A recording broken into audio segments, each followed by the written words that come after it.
नमस्ते बच्चों, कक्षा 8 विषय विज्ञान लेसन 10 में के क्वेश्चन उत्तर करेंगे अपने। तो देखो पहला क्वेश्चन क्या दे रखा है कि शरीर में होने वाले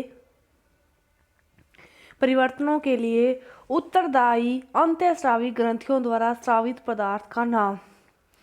तो अंतःस्रावी जो ग्रंथियां थी उनके द्वारा जो पदार्थ स्रावित होता है उसका नाम क्या है? हार्मोन है।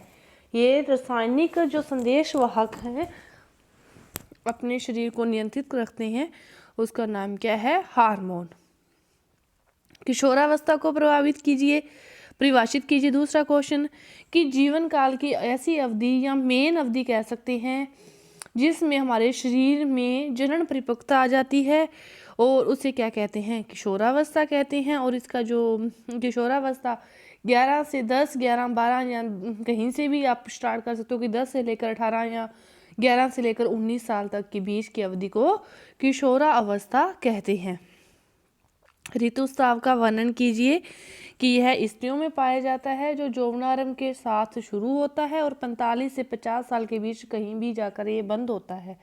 28 से 30 दिन के बीच का ये एक चक्कर है जिसमें एक अंडाशय आता है और यदि उसका निषेचन नहीं होता तो फिर वो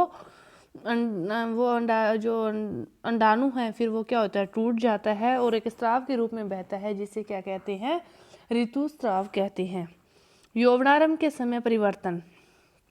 लड़कों और लड़कियों में जो सामान्यतः परिवर्तन होते हैं, लंबाई में वृद्धि होती है, शारीरिक आकृति में परिवर्तन होता है और आवाज़ में भी परिवर्तन होता है। तेलीय और स्वेद ग्रंथियों की क्रियाशीलता में वृद्धि हो जाती है, जिससे कील व मुहांसे फेस पर हो जाते हैं। जनन अंग परिपक्व हो जाते हैं और गौण लैंगिक लक्षण, ये सारे परिवर्तन दोनों में होते हैं। और यौवनारंभ में लड़कों में जो परिवर्तन होता है, उनके बाल उग जाते हैं, दाढ़ी मूंछ उत्पन्न हो जाती है और अन्य भागों में भी बाल। आवाज़ गहरी, मांसपेशियां विकसित हो जाती है, कंधे चौड़े हो जाते हैं, वजन में वृद्धि हो जाती है। और लड़कियों में भी कुल्ला और श्रोणि क्षेत्र चौड़ा हो जाता है। ऋतु चक्र की शुरुआत हो जाती है। कुलों के आसपास वसा का जमाव हो जाता है। इसके बाद जो 5वां क्वेश्चन है, इसने कहा है कि अंतःस्रावी ग्रंथियों के नाम और उनके द्वारा स्रावित होने वाले हार्मोनों के नाम भी लिखनी है। तो पीयूष ग्रंथि है ये, इसके द्वारा जो हार्मोन है वो कौन सा है? वृद्धि हार्मोन। थायराइड के द्वारा थायरोक्सिन, एड्रिनल के द्वारा एड्रिनलिन, अग्नाशय के द्वारा इंसुलिन, वृषण के द्वारा, पुरुषों में वृषण होता है तो पुरुषों में कौन सा?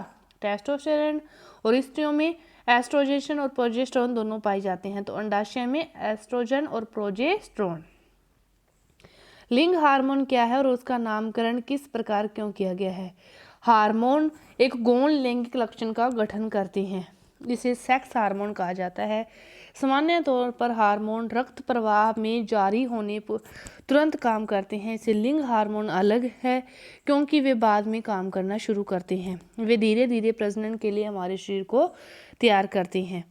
लिंग हार्मोन के जो कार्य हैं उसमें देखो कि पुरुषों में वृषण पुरुष हार्मोन टेस्टोस्टेरोन का उत्पादन करता है। यह हार्मोन प्राथमिक और गौण लैंगिक लक्षण के विकास, रक्षण और शुक्राणुओं के उत्पादन में मदद करता है।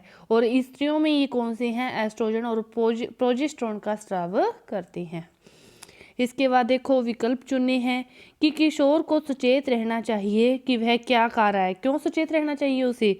उस उचित भोजन से उसके मस्तिष्क का विकास होगा। शरीर में तीव्र गति से होने वाली वृद्धि के लिए उचित आहार की आवश्यकता है। किशोर को हर समय भूख लगती है और किशोर में स्वाद कलिकाएं और वली भांति विकसित होती है। तो इन चारों ऑप्शनों में से पढ़ के आप आसानी से इसका अंदाजा लगा सकते हो कि इसका उत्तर क्या है कि शरीर में तीव्र गति से होने वाली वृद्धि के लिए उचित आहार की आवश्यकता होती है। स्त्रियों में जनन काल का आरंभ उस समय होता है जब स्तन विकसित हो जाते हैं। शारीरिक भार में वृद्धि, ऋतुस्राव या शारीरिक लंबाई। तो ऋतुस्राव जब प्रारंभ हो जाता है तब उसका शरीर जनन परिपक्वता के लिए तैयार हो जाता है। निम्न में से कौन सा आहार किशोर के लिए उचित है? चिप्स नूडल तो बिल्कुल भी नहीं है। तो जिसमें चिप्स व नूडल है उसको तो काट दो। फिर बचा क्या? रोटी, दाल और सब्जियां। यही जो भोजन है ये एक किशोर के लिए उचित आहार का कार्य करता है।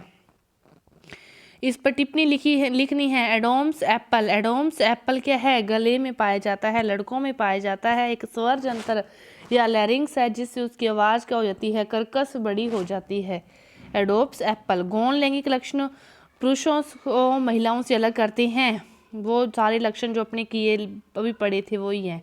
और गर्भस्थ शिशु का जो लिंग निर्धारण है कि 23 जोड़े गुणसूत्र पाए जाते हैं। 22 जोड़े गुणसूत्र तो लड़कों और लड़कियों में समान होते हैं, लेकिन जो 23वां जोड़ा गुणसूत्र है वो XX भी हो सकता है और XY भी हो सकता है। और यदि X के साथ X मिलता है तो क्या लड़की, और यदि X के साथ Y मिलता है तो लड़का होता है। तो यही एक जो गुणसूत्र है यह लिंग निर्धारण का कार्य करता है। तो आपके ये क्वेश्चन उत्तर थे पूरे हुए। धन्यवाद।